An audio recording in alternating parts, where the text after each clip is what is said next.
મિત્રો ગૂગલ પર આપ નેધરલેન્ડને સર્ચ કરશો તો તેની જે કેનાલ છે શહેર વચ્ચેથી પસાર થતી હોય અને ટુરિઝમ સ્પોટ બનાવી દેવામાં આવ્યું છે. એમાંથી સરસ નૌકાઓ જતી હોય, એમાં આપ નાસ્તો કરી શકો, એમાં ખાઈ શકો.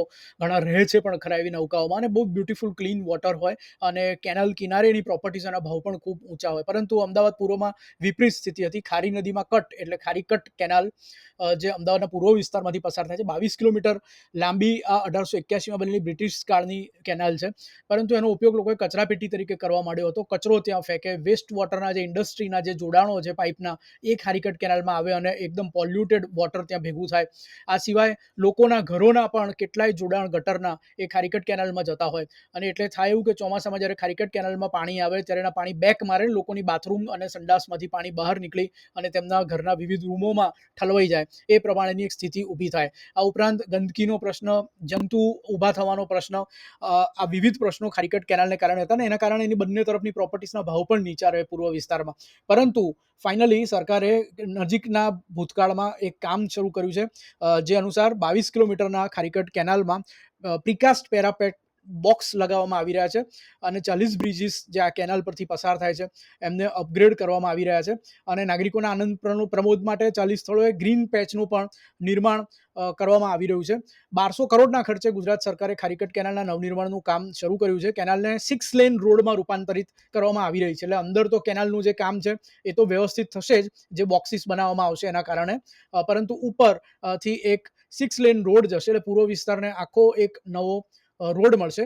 અમદાવાદ જિલ્લાના રાયપુર ગામેથી શરૂ થઈને ચંડોળા તળાવ સુધી આ ખારીકટ કેનાલ ફેલાયેલી છે. જળ પ્રદૂષણ અને ગંદકીનો ભોગ બનેલી આ કેનાલ સ્થાનિક રહેવાસીઓને પારાવાર મુશ્કેલી, પરંતુ 1200 કરોડના ખર્ચે જે એનું નવનિર્માણનું કામ આરંભાયું છે તેના કારણે ઉપર 6 લેનનો રસ્તો મળશે. એક આખી નવી કનેક્ટિવિટી ઊભી થશે. આ ઉપરાંત આપ જુઓ તો એક ખૂબ જ મહત્વાકાંક્ષી પ્રોજેક્ટ છે અને પ્રથમ તબક્કામાં 12 કિલોમીટર લાંબા રોડ બનાવવાનું પ્રયોજન છે, જેનું 80% કામ અત્યારે પૂરું પણ થઈ ચૂક્યું છે.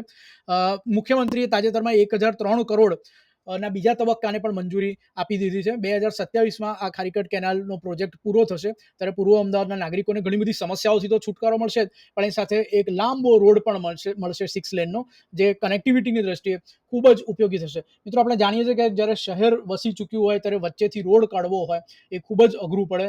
તમારી પાસે એલિવેટેડ કોરિડોરનો જ એક ઉપાય રહે, પરંતુ અમદાવાદના સાબરમતી રિવરફ્રન્ટમાં એક આખો રિવર ડ્રાઈવ રોડ ઈસ્ટ અને વેસ્ટ એ નવો ડેવલપ કરવામાં આવ્યો જમીન રિક્લેમ કરીને, અને એવો જ એના સમકક્ષ આ બીજો પ્રોજેક્ટ કહી શકાય કે અહીં કેનાલપુરી અને એક નવો રોડ આખો ઊભો કરવામાં આવશે, જે કનેક્ટિવિટીના પણ ઘણા પ્રોબ્લેમ સોલ્વ કરશે. અપાર્ટ ફ્રોમ કે જૂના જે ગંદકીને લગતા, પ્રદૂષણને લગતા, પાણી ભરાવાને લગતા, પાણી ઉભરાવાને લગતા પ્રોબ્લેમ્સ હશે એમાંથી છુટકારો પણ મળશે. ये पहले इतना डेवलप नहीं हो रहा था एरिया, और बहुत दिक्कतें सामान्य लोगों को बहुत ही दिक्कत हो रही थी. और जब ये प्रोजेक्ट गुजरात सरकार का मतलब है जो भी बनाया है, बहुत अच्छा काम कर रहे हैं. उसके हिसाब से जब पहले केमिकल वाला पानी यहाँ से गुजर रहा था, उससे क्या होता था कि वो पानी कभी कभी बाहर भी आता था ड्रेनेज से, और बहुत सारी दिक्कतें हो रही थी. और ये अच्छा रोड भी हमको कनेक्टिविटी मिल रहा है. ये जब बनेगा प्रोजेक्ट, मेरे हिसाब जब मैं देख रहा हूँ काम एकदम बढ़िया हो रहा है. पहले से अभी अच्छा है, पर पहले बहुत गंदा था. गंदा पानी आता था, गटर का भी आता था, केमिकल का भी आता था, फैक्ट्रियों का भी था. अभी है कि अंडरग्राउंड कर दिए हैं, जब से अलग अलग है, दोनों साइड गटर का है, बीच में नर्मदा कैनाल का है सिंचाई के लिए, तो अलग अलग है. और अभी पहले से अच्छा है, डिवाइडर बन गया, रोड अच्छा हो गया. पहले खाली कैनाल थी और दोनों तरफ सिर्फ सर्विस रोड थे, तो अभी पूरा मतलब बीच में एक 30 मीटर का, एक 12.5 किलोमीटर की लेंथ में एक पूरा एक रोड का कॉरिडोर होगा. दूसरा बेनिफिट देखें तो उसमें से अभी पूरा कवर हो गया है, तो उसमें से अभी कुछ स्मेल नहीं आएगी. उसमें से कुछ मतलब जो अंदर डाल रहे थे लोग सब, तो वो सब का बंद हो जाएगा.